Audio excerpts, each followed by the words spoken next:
Esta es la única receta de tortillas sin gluten que vas a necesitar y el ingrediente principal es la avena en hojuelas. Así que comencemos. Lo primero es agregar 2 tazas de avena a una licuadora y licúa hasta que tengas un polvo fino. Tamiza la harina y vuelve a procesar de ser necesario. Si quieres evitar este paso, puedes utilizar 2 tazas de harina de avena. Ahora en una sartén agrega 2 tazas de agua, 1/4 de cucharita de sal, lleva a fuego medio alto. Cuando comience a hervir, agrega toda la harina de avena y revuelve. Tapa y deja cocinar por 1 minuto. Pasado el tiempo, lleva a un bowl o a un mesón y amasa para conseguir una superficie mucho más lisa. Si está muy caliente, puedes hacerlo con una espátula.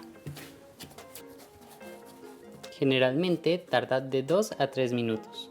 Forma un cilindro y corta en 8 pedazos o en 16 si quieres tortillas más chiquitas. Esta masa puede ser un poquito pegajosa, así que lo que te recomiendo es estirarla entre 2 papeles de hornear o entre 2 pedazos de plástico limpio. Eso hará que el estirado sea mucho más fácil y que en el último momento no se te vaya a quebrar.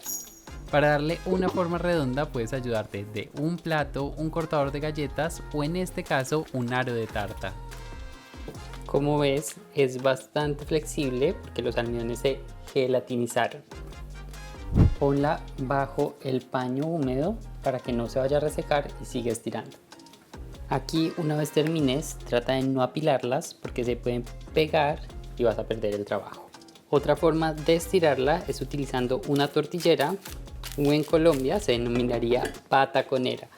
Aprieta y sigue estirando hasta que tengas una masa lo más fina posible. Y así queda también muy delgadita, así que elige el método que más te guste. Déjame saber en los comentarios cuál te parece el método más fácil. De estas 2 tazas de avena salen aproximadamente 9 tortillas de 17 centímetros y 2 chiquititas de 12 centímetros aproximadamente. Cuando termines de estirar toda la masa, precalienta una plancha a fuego medio alto.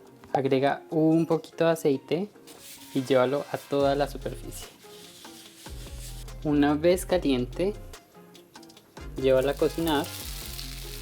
Y aquí algo bastante importante es tratar de voltearla lo más pronto posible para que esta parte no esté tan rígida. Cuando esté ligeramente dorada, saca de fuego y pon otra a cocinar. Y no las dejes dorar mucho porque van a perder flexibilidad. Uno de los principales beneficios de la avena es que tienen beta-glucano, que es un carbohidrato que el cuerpo no puede digerir, pero que es responsable de ayudarnos a reducir el colesterol y fuera de eso a nutrir las bacterias de nuestro colon. Apenas las saques del fuego, lo más recomendable es ponerlas en un paño limpio para que el vapor las ablande un poquito más y tengan flexibilidad. Durante la cocción, limpia tu plancha con un poquito de aceite para remover un poquito los almidones y las harinas que quedan ahí. Esta masa consigue inflarse debido a que una de las caras está sellada debido al calor y en la otra se está generando calor y vapor. El vapor hace que se infle como un globito y que se separen las 2 caras. Y si todas no se inflan completamente, no te preocupes porque van a estar igual de ricas. Lo más importante es que no las dejes tostar mucho porque van a perder flexibilidad. Y así quedan estas tortillas utilizando solamente 3 ingredientes. Son súper flexibles y el sabor está increíble. Disfrútalos con tus preparaciones favoritas. Nosotros en este caso, esta noche vamos a tener una noche de taquitos. Si quieres seguir descubriendo muchas más recetas sin productos de origen animal y muchas de ellas sin gluten, no olvides suscribirte y darle me gusta. Nos vemos muy pronto.